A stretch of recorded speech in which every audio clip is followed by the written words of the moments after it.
प्रिय विद्यार्थियों, हम अंधा युग गीति नाट्य आपकी कक्षा के पाठ्यक्रम में जो है धर्मवीर भारती द्वारा लिखा गया है। धर्मवीर भारती के जीवन परिचय के बारे में हमने पहले ही पढ़ लिया था कि धर्मवीर भारती का संक्षिप्त परिचय, कि उनका जन्म कब हुआ, उनके माता पिता का नाम चिरंजीव लाल वर्मा, माता का नाम श्रीमती चंदा देवी, पत्नी पुष्पा भारती, संतान पार पिता मित्तल, किंशुक भारती और प्रज्ञा भारती। इस तरह से हमने उनके बारे में पहले पढ़ लिया है। तो ये जो आपकी पुस्तक है, इसमें ये अंधा युग गीति नाट्य है, जिसमें प्रमुख कुछ पात्र हैं। पहले हम उनके बारे में जानेंगे। तो अंधा युग के पात्रों में अश्वत्थामा जो है वो नायक हैं। गांधारी, विदुर, धृतराष्ट्र, युधिष्ठिर, कृतवर्मा, कृपाचार्य, संजय, जुजुत्सु, वृद्धजाचक, गूंगा भिखारी, प्रहरी 1, प्रहरी 2, व्यास, बलराम और श्री कृष्ण, ये अंधा युग के मुख्य पात्र हैं, जिसमें अश्वत्थामा जो है वो नायक है। नायक आप समझते हैं ना, जिसको हम हीरो भी बोलते हैं। तो अंधा युग का मुख्य नायक जो है वो अश्वत्थामा है। तो इसमें घटना काल की बात करें तो महाभारत के 18वें दिन की संध्या से लेकर प्रभास तीर्थ में कृष्ण की मृत्यु के क्षण तक का वर्णन इसमें किया गया है। तो अब आता है स्थापना। तो स्थापना हमने जो है वो हमने अभी कर लिया। तो आज हम पढ़ेंगे प्रथम अंक, अंधा युग के प्रथम अंक के बारे में, जिसका नाम है कौरव नगरी। कौरव नगरी जो है पहला अंक है। कौरव नगरी में 3 बार तुर्यनाद के उपरांत कथा गायन के माध्यम से इसकी शुरुआत होती है। तो कथा गायन के माध्यम से इसमें बताया गया है कि किस प्रकार से जो है मर्यादा को टुकड़े टुकड़े करके 2 पक्षों ने तोड़ा है। तो यहाँ से हम पढ़ेंगे, टुकड़े टुकड़े हो बिखर चुकी मर्यादा, उसको दोनों ही पक्षों ने तोड़ा है। पांडव ने कुछ कम, कौरव ने कुछ ज्यादा, ये रक्तपात अब कब समाप्त होना है। ये अजब युद्ध है, नहीं किसी की भी जय, दोनों पक्षों को खोना ही खोना है। तो आपके जो है मैंने सरलता के लिए देखिए, यहाँ पे जो कठिन शब्द हैं उनके इधर मैंने जो है अर्थ भी लिखे हुए हैं। जब आप पढ़ें तो आपको कोई परेशानी ना आए, इसके लिए मैंने देखिए इधर जो है कठिन शब्दों के अर्थ लिखे हुए हैं। तो हम पढ़ेंगे, कथा गायन के माध्यम से कौरव नगरी का आरंभ होता है। कौरव नगरी का मतलब कि कौरव, प्रथम अंक का नाम ही कौरव नगरी है। आपको प्रश्न पूछा जाएगा पहले अंक का क्या नाम है, तो पहले अंक का नाम कौरव नगरी है। 3 बार तुर्यनाद के उपरांत जो है कथा गायन के माध्यम से जिसका आरंभ होता है, और इसे एक रंगमंच पर प्रस्तुत किया जा रहा है, जिसमें बताया गया है कि टुकड़े टुकड़े हो बिखर चुकी मर्यादा, मर्यादा को टुकड़े टुकड़े कर दिया। किसने? उनके दोनों ही पक्षों ने, उनको दोनों ही पक्षों ने तोड़ा। मर्यादा को किस किस ने तोड़ा? दोनों पक्ष कौन कौन से हैं? कौरव और पांडव। ये महासंग्राम, जो 17 दिन का महासंग्राम था, ये कौरव और पांडवों के बीच में चला था, जो 17 दिन चला था। और इसके लिए कहा है कि टुकड़े टुकड़े हो बिखर चुकी मर्यादा, दोनों ही पक्षों ने उसे तोड़ा है। पांडव ने कुछ कम, जिसमें पांडवों का कुछ कम योगदान रहा, जबकि कौरवों ने कुछ ज्यादा इसको तोड़ा है। ये रक्तपात अब कब समाप्त होना है, ये खून खराबा अब कब खत्म होगा। ये अजब युद्ध है, नहीं किसी की विजय। ये बड़ा अजीब, बड़ा विचित्र युद्ध है, इसमें किसी की जीत नहीं होती। देखिए, जब युद्ध होता है उसमें चाहे हारने वाला है चाहे वो जीतने वाला है, दोनों का ही नुकसान होता है। दोनों का ही उसमें कोई ना कोई जो है अपना जो है बिछड़ता है, कोई मरता है, कोई जख्मी होता है, कोई परिवार से बिछड़ जाता है, कोई सैनिक है, कोई उसमें किसी पद पर है, लेकिन जो है खोना ही खोना लिखा है। दोनों पक्षों को खोना ही खोना है। कि बड़ा विचित्र युद्ध है, इसमें किसी की जय नहीं होती, इसमें दोनों को ही पक्षों को खोना पड़ता है। अंधों से शोभित था युग का सिंहासन। अंधा कौन है बच्चों? इधर अंधे धृतराष्ट्र हैं। तो बताया है कि ये युग जो है, ये इस युग कौन सा, द्वापर युग, ये द्वापर युग की बात की जा रही है कि द्वापर युग का सिंहासन जो था ये अंधों से शोभित था। धृतराष्ट्र अंधे थे, उनके द्वारा ही जो वो उस वक्त वहां के सम्राट थे हस्तिनापुर के। दोनों ही पक्षों में विवेक ही हारा। कि अगर कौरवों की बात करें या पांडवों की, दोनों पक्षों की बात करें, देखो मैंने कौरव व पांडव, दोनों पक्ष कौन से हो गए, कौरव व पांडव, कि दोनों ही पक्षों में अगर बात करें तो विवेक ही हारा। विवेक हो गई बुद्धि, अकल, कि अकल दोनों ने ही खो दी थी, कि अगर एक भी अकल से काम लेता तो ये युद्ध ना होता। दोनों ही पक्षों में जीता अंधेपन की ही जीत हुई। दोनों पक्षों में बात करें तो अंधापन, यहाँ अज्ञानता की जीत हुई। कौन से भिन्न भिन्न प्रकार की अज्ञानता के बारे में यहाँ भिन्न भिन्न अंधापन जो है प्रकार के, वो कौन से, भय का अंधापन, किसकी जीत हुई है, डर के अंधेपन की, माँ के ममता के अंधेपन की। माँ जो है वो ममता में इतनी अंधी हो चुकी थी कि उसने अपने बच्चों को नहीं समझाया। अगर वो चाहती तो ये युद्ध जो है नहीं होता, और इसमें क्या होता, अगर युद्ध ना होता तो उस माँ के पुत्र जो हैं उस युद्ध भूमि में नहीं मारे जाते, वो पुत्रहीन जो है नहीं होती। तो यहाँ बताया है कि जो कुछ भी अधिकारों का अंधापन जीत गया, कि अगर हक की बात करें, हक के अंधेपन की जीत गया। जो कुछ भी सुंदर था, शुभ था, कोमलतम था, वह हार गया, द्वापर युग बीत गया। उस सुंदर युग द्वापर युग में जो कुछ भी सुंदर था, शुभ था, कोमल था, और वो सब कुछ जो है सुंदर सुशील जो था, जो भी अच्छा था देखने में, वो सब खत्म हो गया, वह हार गया। और जीत किसकी हुई, द्वापर युग जो है वो इसी प्रकार से बीत गया, और जीत अज्ञानता की हुई, अंधेपन की हुई। इस प्रकार से यहाँ जो बताया गया है कि लेखक ने महाभारत के युद्ध के बाद की स्थिति का वर्णन करते हुए कहा है कि इस भीषण महासंग्राम ने मर्यादा को टुकड़े टुकड़े करके रख दिया। इस मर्यादा को तोड़ने में दोनों पक्षों का भरपूर योगदान रहा है। दोनों पक्ष, कौरव और पांडव। ये बात अलग है कि इसे तोड़ने में पांडवों का योगदान कुछ कम रहा तथा कौरवों का योगदान जो है वो कुछ ज्यादा रहा। ये युद्ध जो है, ये युद्ध बड़ा ही विचित्र, बड़ा ही अनोखा है। जाने कब ये युद्ध समाप्त होगा और कब ये भीषण रक्तपात जो है वो रुकेगा, कब जो खून खराबा जो है वो रुकेगा। ठीक है, ये बड़ा अजीब युद्ध है। इसमें किसी की भी विजय नहीं है, किसी की भी जीत नहीं है। दोनों पक्षों ने ही खोया है। और महाभारत युद्ध से पूर्व जो इस महाभारत का युद्ध था, इससे पहले जो अंधों से शोभित था युग का सिंहासन, कि नेत्रहीन धृतराष्ट्र हस्तिनापुर के सिंहासन पर आरूढ़ थे। युद्ध अपने आप में जो था वो मूर्खतापूर्ण था। तो बात यहाँ पे दोनों ही पक्षों ने विवेक ही हारा, कि ये मूर्खतापूर्ण था ये युद्ध।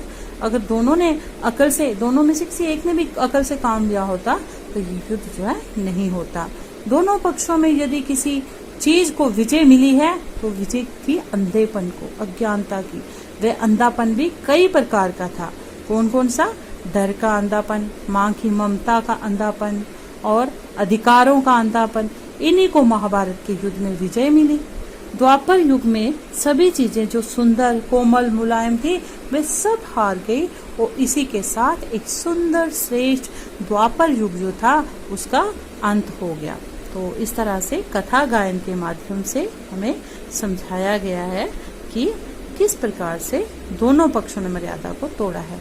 उसके पश्चात ये रंगमंच, मैंने आपको समझाया ना, ये रंगमंच पर जो है नाटक के द्वारा हमें समझाया जा रहा है। तो उसके बाद पर्दा उठने लगता है। पर्दा उठता है तो ये महायुद्ध के अंतिम दिन की संध्या।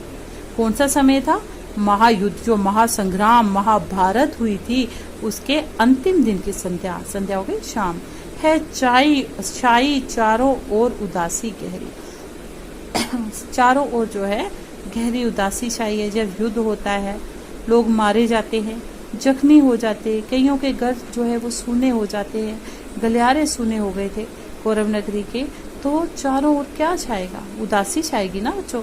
तो कौरव के महलों का सूना गलियारा है, घूम रहे केवल दो बूढ़े प्रहरी। क्या दृश्य दिखाया गया पर्दा उठने के पश्चात, कि भाई महायुद्ध के अंतिम दिन की संध्या बताई जा रही है, चारों ओर उदासी छाई हुई है। कौरव के महलों का सूना गलियारा हो गया, भ्रामता बताया गया है, और वहां केवल 2 पहरी देने वाले जो बूढ़े हो चुके हैं वो घूम रहे हैं। फिर दृश्य क्या है, पर्दा उठने पर स्टेज खाली है, दाईं और बाईं और बरसे और ढाल लिए 2 प्रहरी हैं जो वार्तालाप करते हुए यंत्र पर चाली से स्टेज के आर पार चलते हैं। अब दृश्य है कि 2 बूढ़े प्रहरी जो है वो आपस में बातचीत कर रहे हैं, बातचीत करते हुए दाएं से दाएं बाला और ढाल उठाए हुए हैं। तो क्या बात करते हैं वो देखिए। पहला प्रहरी कहता है, थके हुए हैं हम, पर घूम घूम कर पहरा देते हैं इस सूने गलियारे में, क्या हम थक चुके हैं, फिर भी हम इस सूने गलियारे में पहरा दे रहे हैं। तो दूसरा क्या कहता है, सूने गलियारे में जिसके इस रतन जटित फर्शों पर कौरव वधुएं मंत्र गति से सुरभित पवन तरंगों से चलती थी, आज भी बिकता है। किस सूने गलियारे में जो कभी रत्नों से जटित फर्श हुआ करता था और उस पर धीमी धीमी गति में कौरवों की जो बहुएं थी वो सुरभित सुगंधित जो पवन की तरंगें थी, हवाओं की तरंगों के साथ चलती थी, आज वो भी विधवा हो चुकी हैं। तो पहला प्रहरी कहता है, थके हुए हैं हम, इसलिए नहीं कि हम कहीं युद्धों में हमने भी बाहुबल दिखाया, हम इसलिए नहीं थके हैं कि हम भी युद्ध में जाके युद्ध भूमि में अपने जो बाहों का बल था, अपनी जो योद्धा होने का सबूत दिया हमने, जहाँ हमने वहां पे युद्ध किया, इसलिए नहीं थके हम। प्रहरी थे हम केवल पहरा देने वाले थे, योद्धा नहीं थे, पहरा देने वाले थे। 17 दिनों के लोमहर्षक संग्राम में जो इतना भीषण संग्राम हुआ, जो 17 दिन तक, 17 मैंने आपको बताया कितने दिन युद्ध चला था, ये 17 दिन। तो 17 दिन जो युद्ध चला, भाले हमारे ये डाले हमारी ये निरर्थक पड़ी रही, अंगों पर बोझ बनी, रक्षक थे हम केवल, लेकिन रक्षणीय कुछ भी नहीं था यहाँ। कि 17 दिन जो ये भीषण महासंग्राम हुआ, ये जो बालें हमने उठाई हैं, ये ढालें उठाई, ये हमारी ही थी, लेकिन ये बिना अर्थ के पड़ी रही, हमारे शरीर पर बोझ बनकर। हम रक्षक बेशक थे यहाँ पर, लेकिन रक्षणीय हो गया, रक्षा करने योग्य, लेकिन रक्षा करने योग्य यहाँ कुछ भी नहीं था। तो दूसरा प्रहरी कहता है, रक्षणीय कुछ भी नहीं था यहाँ, संस्कृति थी ये एक बूढ़े और अंधे की, यहाँ रक्षा करने योग्य कुछ भी नहीं था, केवल एक संस्कृति थी बची हुई, किसकी, एक अंधे और बूढ़े उस राजा की, किस, धृतराष्ट्र की, जिसकी संतानों ने महायुद्ध घोषित किए, जिसके अंधेपन में मर्यादा गलित अंग वेश्या सी प्रजाजनों को भी रोगी बनाती फिरी, उस अंधी संस्कृति, उस रोगी मर्यादा की रक्षा हम करते रहे 17 दिन की। हम 17 दिन यहाँ क्या करते रहे कि हम उन जो यहाँ रक्षा करने योग्य कुछ नहीं था, केवल संस्कृति बची थी बूढ़े और अंधे राजा की, जिसके संतानों ने ये महासंग्राम घोषित किए थे, जिसने अंधेपन में, जिसकी अज्ञानता, अंधापन हो गया यहाँ, अज्ञानता में मर्यादा गलित अंग वेश्या, जैसे कोई वेश्या का अंग गला होता है उसके सम्मान ही उसने मर्यादा का जो है उल्लंघन किया अपने अंधेपन के बावजूद, प्रजाजनों को भी रोगी, कि उसकी जो है बातों का अनुसरण करने के लिए प्रजा जो है वो भी जो है अपनी जान गवा बैठी, प्रजाजनों को भी रोगी बनाती फिरी, वो भी जख्मी हो गई। जब युद्ध होता है तो प्रजा भी जख्मी होती है, प्रजा का भी जो है उसमें नुकसान होता है। तो उस अंधी संस्कृति, उस रोगी मर्यादा की यहाँ रक्षा हम करते रहे। हम उसी ऐसी संस्कृति थी, ऐसी मतलब यहाँ पे संस्कृति जो कि मतलब अज्ञानता से भरी हुई थी, मर्यादा का जहाँ पर नामो निशान नहीं था, उस रोगी मर्यादा की रक्षा हम करते रहे। कितने दिन? 17 दिन। तो पहला प्रहरी कहता है, जिसने अब हमको थका डाला है, कि अब उस जो है हम पहरा देते जो संस्कृति का, उसने हमें मतलब रक्षणीय कुछ भी नहीं था, एक अंधी संस्कृति की रक्षा करते रहे जिसने हमें थका डाला है। अब मेहनत हमारी निरर्थक थी, आस्था का, साहस का, श्रम का, अस्तित्व का हमारे कुछ अर्थ नहीं था, कुछ भी अर्थ नहीं था, कि हमारा यहाँ मेहनत करना बिना अर्थ के था। हमारी कोई जो आस्था थी इसके प्रति, साहस जो हमारा भी बल था, हमने भी मेहनत की, हमारी पहचान का कोई भी अर्थ नहीं था, कोई भी अर्थ नहीं था यहाँ पहरा देने का। तो दूसरा प्रहरी क्या कहता? अर्थ नहीं था, कुछ भी अर्थ नहीं था। तुम सच कहते हो कि कोई भी अर्थ नहीं था, बिना अर्थ के हम यहाँ पहरा दे रहे थे, कुछ भी रक्षणीय नहीं था, रक्षा कर रहे थे। जीवन के अर्थहीन सूने गलियारे में पहरा दे देकर अब हम थके हुए हैं, बहुत थक चुके हैं हम, कि अब हम थक चुके हैं।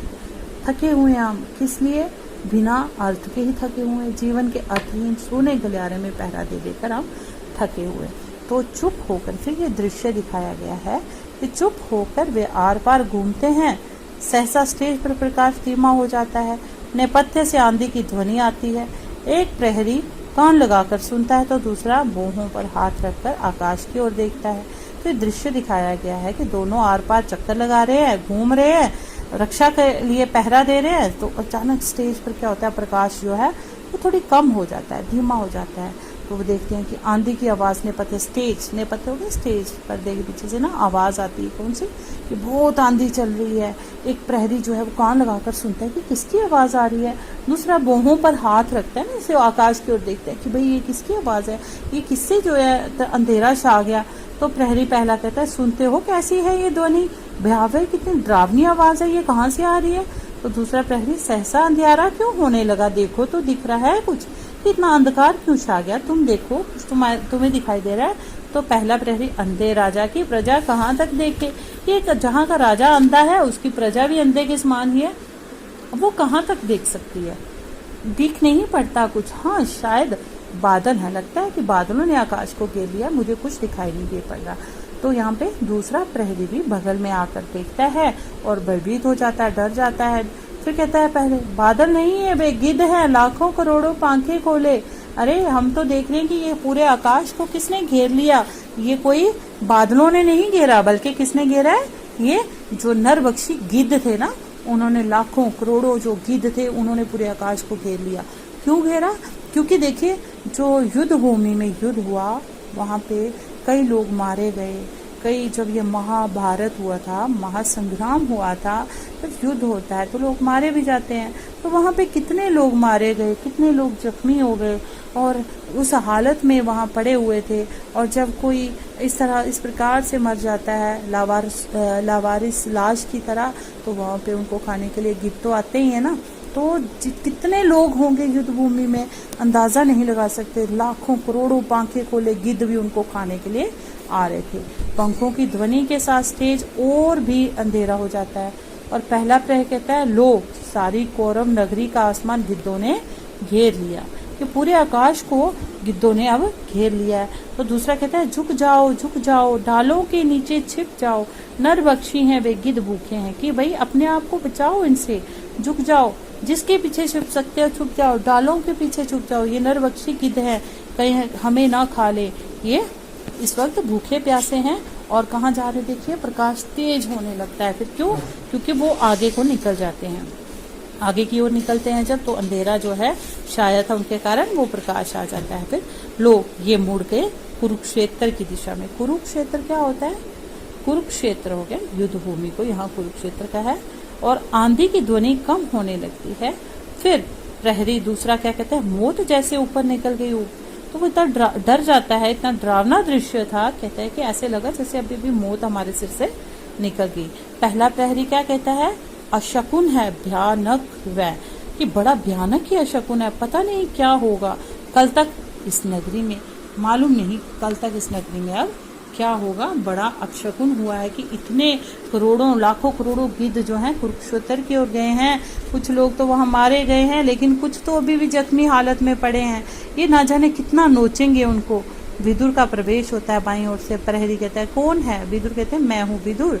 देखा धृतराष्ट्र ने, देखा ये भयानक दृश्य, कि भाई इतने भयानक दृश्यों को धृतराष्ट्र ने देखा। तो प्रहरी देखो क्या बोलते हैं, देखेंगे कैसे, वे अंधे हैं, कुछ भी क्या देख सके अब तक वे, कि प्रहरी भी जो है वो उनकी तरफ कटाक्ष करते हैं, ताना मारते हुए कहते हैं कि वो पहले जो देख सके, कुछ देखना था, वो अंधे हैं, कैसे देखेंगे कुछ, अगर कुछ देखना होता तो वो पहले देखते, इस युद्ध को रोक सकते तो रोकते। विदुर, मिलूंगा उनसे मैं, अशकुन भयानक है, पता नहीं संजय क्या समाचार लाए आज। ये सब संजय के आने का इंतजार कर रहे हैं, कहते हैं मैं उनसे मिलूंगा धृतराष्ट्र से और उनको बताऊंगा कि ये अशकुन बड़ा भयानक है, पता नहीं अब संजय क्या समाचार लाए होंगे। तो प्रहरी जाते हैं, ये दृश्य है। विदुर अपने स्थान पर चिंतातुर खड़े रहते हैं, पीछे का पर्दा उठने लगता है। दृश्य के बाद फिर कथा गायन होती है। कथा गायन के माध्यम से है, कुरुक्षेत्र से कुछ भी खबर न आई, जीता या हारा बचा खुचा कौरव दल। जाने किसकी लोथों पर जा उतरेगा ये नरबक्षी गिद्धों का भूखा बादल। कि कुरुक्षेत्र युद्ध भूमि से कुछ भी खबर नहीं अभी तक आई। जो संजय हैं उनके आने का इंतजार धृतराष्ट्र और गांधारी और विदुर कर रहे हैं। पता नहीं वो क्या खबर लाए, जीता या हारा, बचा कुचा कौरव दल। कि कौरव दल में जो लोग बचे हैं वो पता नहीं हार गए या जीत हुई है उनकी।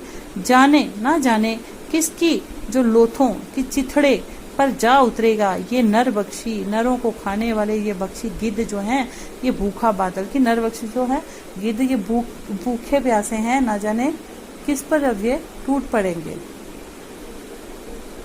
अंतपुर में मरकट सी किसी खामोशी। अंतपुर यहाँ हो गया हस्तिनापुर। हस्तिनापुर में जो कक्ष है जहाँ पर धृतराष्ट्र बैठे हुए हैं, गांधारी बैठी हैं, उसको अंतपुर कहा गया है। तो हस्तिनापुर के कक्ष में मरगट के जैसी, मरगट हो गया शमशान घाट के जैसी खामोशी छाई हुई है। और कृष गांधारी कमजोर, कृष हो गया कमजोर, गांधारी जो कौरवों की माता है वह बैठी है शीश झुकाए, सिर को झुकाए हुए सिंहासन पर। धृतराष्ट्र भी चुपचाप बैठे हुए हैं। संजय अब तक कुछ भी संवाद न लाए, कोई भी समाचार अभी तक संजय नहीं लाए हैं। पर्दा उठने पर अंतपुर की वहां हस्तिनापुर के कक्ष में कुछ शासन विषय साधी चौकी पर गांधारी एक छोटे सिंहासन पर चिंता आतुर धृतराष्ट्र और विदुर उनकी ओर बढ़ते हैं। ये दृश्य जो है ये दिखाया गया है हस्तिनापुर का, जहाँ कक्ष में सभी बैठे हुए संजय का इंतजार कर रहे हैं। धृतराष्ट्र कौन आया? संजय। विदुर नहीं, विदुर हूँ महाराज। विवल है सारा नगर आज, बेचैन है। विवल हो गया बेचैन है, बड़ा ही वो परेशान हो रहा है कि भाई सारा नगर आज जो है इंतजार कर रहा है किसका? संजय का। बचे खुचे जो भी 10-20 लोग हैं कौरव नगरी में हैं, अपलक नेत्रों से, अपलक बिना पलके हिलाए वो आंखों के साथ इंतजार कर रहे हैं किसका? संजय के आने का। कुछ क्षण महाराज के उत्तर की प्रतीक्षा कर। महाराज चुप क्यों है इतने? आप माता गांधारी भी मौन है, आप भी चुप हो गए, माता गांधारी भी चुप हैं, ऐसा क्यों है? तो धृतराष्ट्र कहते हैं विदुर, जीवन में प्रथम बार आज मुझे आशंका व्यापी है कि हे विदुर, मुझे जीवन में पहली बार आज डर लग रहा है, आशंका व्यापी है कि पता नहीं अब क्या होगा। विदुर, आशंका आपको जो व्यापी है आज वे वर्षों पहले हिला गई थी सबको। जो आशंका, जो डर, जो आपको बेचैनी आज सता रही है ना, ये वर्षों पहले सबको हिला गई थी जब आपने हस्तिनापुर को लेकर जो ये महासंग्राम रचने के लिए सोच रखी, इसके लिए जो युद्ध करने का सोचा, तो ये जो है हम सबको पहले ही आशंका व्यापी थी। धृतराष्ट्र, पहले पर कभी भी तुमने ये नहीं कहा कि तुमने मुझे पहले नहीं बताया, तुमने कभी ये नहीं समझाया मुझे पहले। विदुर कहते हैं भीष्म ने कहा था, भीष्म पितामह ने आपको समझाया था, गुरु द्रोण ने कहा था, गुरु द्रोण ने भी आपको समझाया था। इसी अंतपुर महल के अंदर के इस कक्ष में आकर स्वयं भीष्म पितामह ने आपसे कहा था, गुरु द्रोण ने कहा था और कृष्ण ने भी कहा था, आकर मर्यादा मत तोड़ो। तोड़ी हुई मर्यादा कुचले हुए अजगर सी। कि भाई आपको स्वयं यहाँ आकर किसने समझाया था?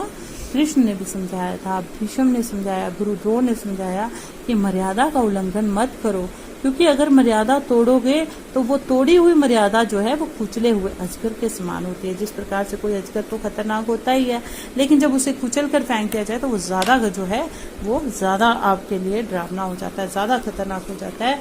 और गुंजालिका में कौरव वंश को लपेट कर सूखी लकड़ी साथ तोड़ डालेगी।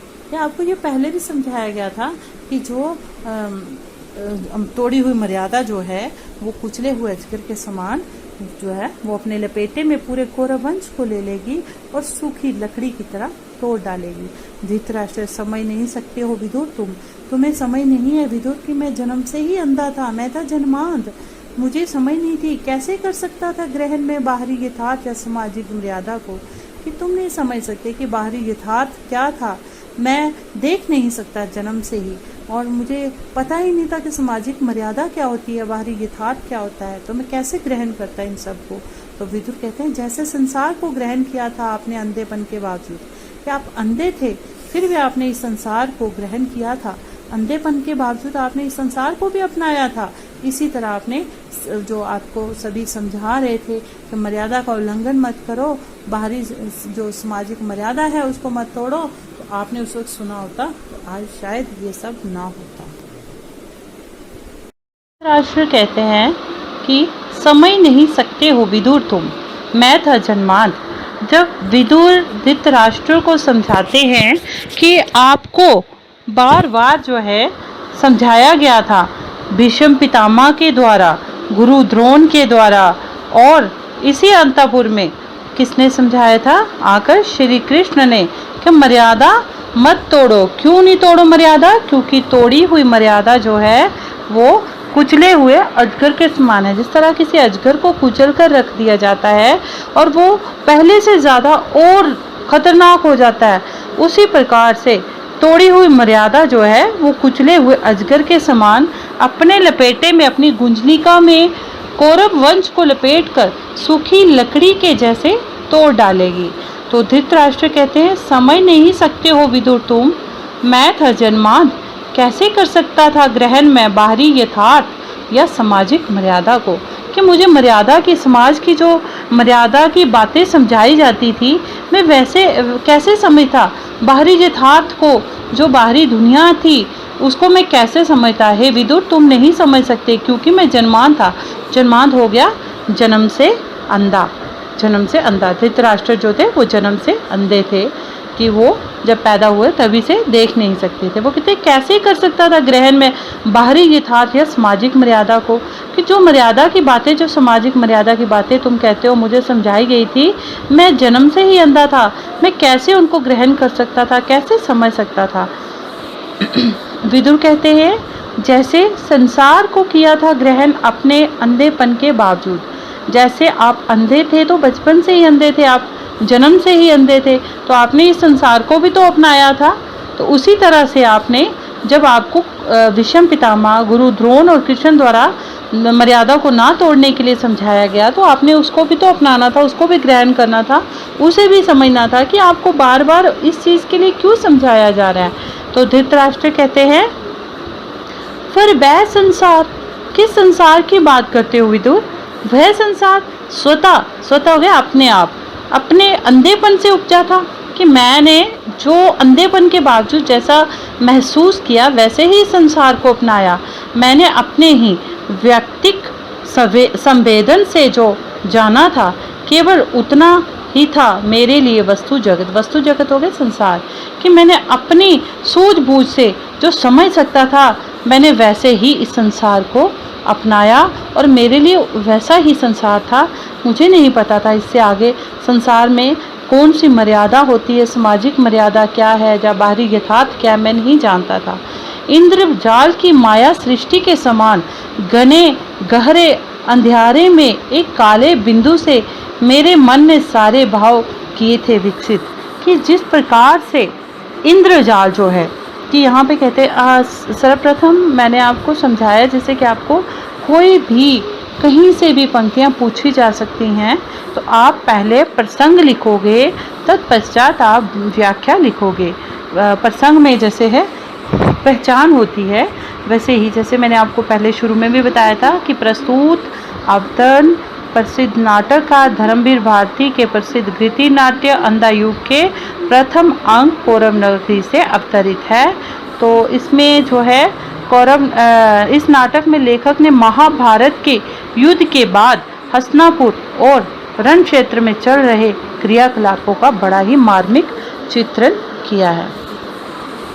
तो इस तरह से जब उन्होंने बात की कि भाई आपको मर्यादा के बारे में बार बार समझाया गया था, लेकिन आपने किसी की बात नहीं सुनी, किसी भीष्म पितामह ने भी समझाया, गुरु द्रोण ने समझाया, कृष्ण ने समझाया, तो इस पर जो है धृतराष्ट्र उसको समझाते हैं कि मैंने जो अपनी जो सूझबूझ के साथ जिस संसार को समझ सकता था, मैंने वैसे ही संसार को अपनाया। तो मैंने अंधे होने के बावजूद इस संसार को अपनाया, किंतु वह संसार जो मैंने अपनाया वह तो इस धृतराष्ट्र ने स्वयं अपने अंधेपन से उत्पन्न किया था।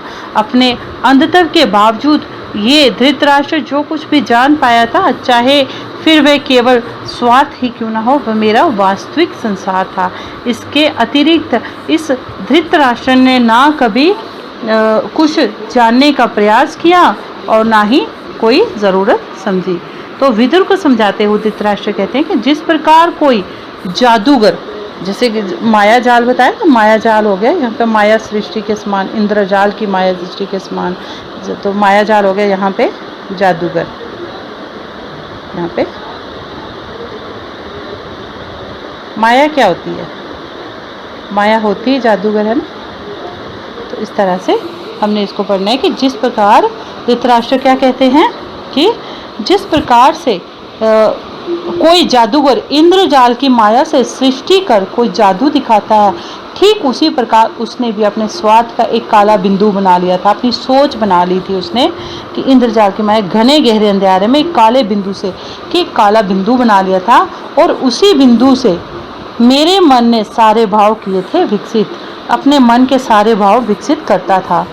फिर बोलते हैं कि मेरी सब वृत्तियाँ उसी से परिचालित थी, कि उसी बिंदु से अपने मन के सारे भाव विकसित किए थे, और मेरी सारी आकांक्षाएं, सब इच्छाएं जो थी इसी से चलती थी। मेरा स्नेह, मेरी घृणा, मेरा प्यार, मेरी घृणा, मेरी नफरत, मेरी नीति, मेरा धर्म बिल्कुल मेरा ही अपना व्यक्तित्व था, कि अपना ही द्वारा मैंने जो सोच बनाई थी।